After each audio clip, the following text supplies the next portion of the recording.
UP के पूर्व IPS अधिकारी अमिताभ ठाकुर की गिरफ्तारी का वीडियो देखिए सीएम योगी के खिलाफ लगातार आवाज उठाने वाले अमिताभ ठाकुर को कैसे उठाकर ले गई उत्तर प्रदेश की पुलिस।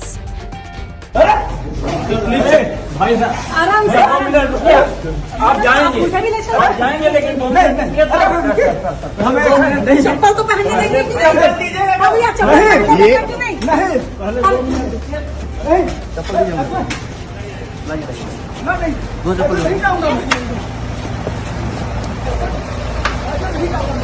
नहीं जाऊंगा ऐसे नहीं जाऊंगा मैं नहीं जाऊंगा ऐसे। कौन सी बदतमीजी है? ये कोई तरीका नहीं होता है किसी से भी बात करने का। मैं ऐसे नहीं जाऊंगा। बैठ जाइए सर, बैठ जाइए। प्लीज बैठ जाइए। नहीं मुझे एफआईआर कॉपी दो, मुझे एफआईआर कॉपी दो, मैं ऐसे नहीं जाऊंगा। ये इलीगल साइन करवाते हैं, कहीं पे साइन करवाए। ये देखिए कारण ये देखिए, नहीं जाऊंगा मैं नहीं जाऊंगा मैं नहीं जाऊंगा। अब हो गया। ऐसे नहीं, ऐसे नहीं जाऊंगा मैं, ऐसे नहीं जाऊंगा नहीं जाऊंगा नहीं जाऊंगा नहीं नहीं नहीं। आप लोग एफआईआर की कॉपी की। शुक्रवार का दिन और आज ही के दिन अमिताभ ठाकुर जी की गिरफ्तारी इनके घर से होती है। आपको एक चीज़ की बात जान के हैरानी होगी, अमिताभ ठाकुर जी का कहीं ना कहीं इस घटना से कोई लेना देना नहीं रहा है। जैसा कि मैं व्यक्तिगत तौर पे अमिताभ ठाकुर जी को जानता हूं, और ऐसा नहीं कि मैं कोई उनका पक्ष ले रहा हूं या किसी पक्षपात की बातें कर रहा हूं, लेकिन डिस्कवरी इंडिया न्यूज़ ये पूछना चाहता है कि ये कहाँ की रीति है कि किस इस तरीके से किसी अधिकारी को आप घसीटते हुए उसके घर से आप थाने तक ले जाते हैं, जो कि जिसने 25 साल तक पुलिस विभाग में एक उच्च पद पर रह के अपनी सेवा दी हो।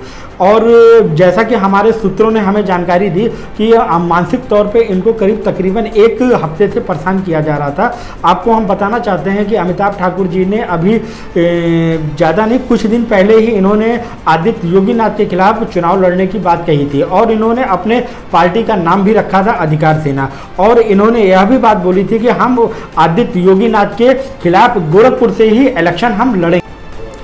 यह पूरी कहानी 2015 जब गाजीपुर की रहने वाली युवती बनारस के यूपी कॉलेज में पढ़ाई करने आती है, और पढ़ाई करने के दौरान वह छात्र संघ पदाधिकारी महामंत्री पद के लिए वह उम्मीदवार बनती है और इलेक्शन प्रॉपर लड़ती है, लेकिन इलेक्शन में उसे हार मिलती है। उस समय यह अतुल राय के संपर्क में आती है, और इलेक्शन के दौरान जब अतुल से इसका संपर्क हुआ तो इन लोगों की मैसेज फ़ोन पे बातचीत होने का सिलसिला जारी होता है। और इस लड़की के साथ 2018 में, जैसा कि इसने आरोप लगाया अतुल राय के ऊपर कि यह अतुल राय इनको ले जाता है अपने फ्लैट पे, और ले जाने के बाद फिर इनके साथ दुष्कर्म करता है। मुकदमा 1 मई 2019 को लिखा जाता है, और कहीं ना कहीं दोनों पार्टियां एक दूसरे पे दबाव बनाने की कोशिश लगातार करती हैं, और जिस पे जांच कर रहे होते हैं तत्कालीन अफसर अमरेश बघेल साहब, जो कि भोजूबीर के ये सीओ हुआ करते थे। इनके ऊपर भी आरोप लगा कि इन्होंने अतुल राय के पक्ष में आरोप मतलब अपनी रिपोर्ट लगाई, और फिलहाल इनको सस्पेंड कर दिया गया है। पीड़िता का सहयोगी सत्यम राय, जिसकी मौत 21 तारीख को होती है, और पीड़िता 24 तारीख को आखिरी सांस लेती है, और उस दिन से लगातार इनके ऊपर मानसिक तौर पे दबाव बनाया जाता है।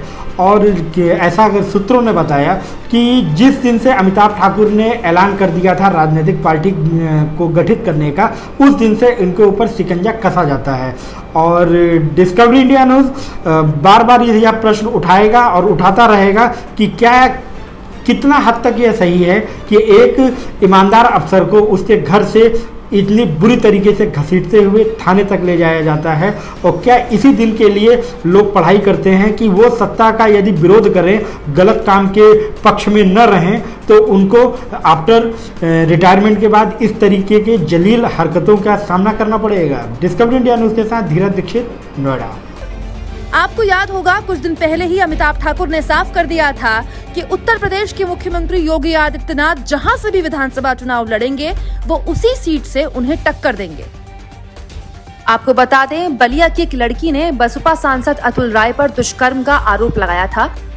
जिसके बाद कुछ दिन पहले लड़की ने सुप्रीम कोर्ट के सामने आत्मदाह कर लिया। अमिताभ ठाकुर पर आरोप ये है कि उन्होंने लड़की को न्याय दिलाने की बजाय बसपा सांसद की पुलिस केस में मदद की। इसीलिए अतुल राय और अमिताभ ठाकुर पर लड़की को आत्महत्या के लिए उकसाने का आरोप लगाया गया है।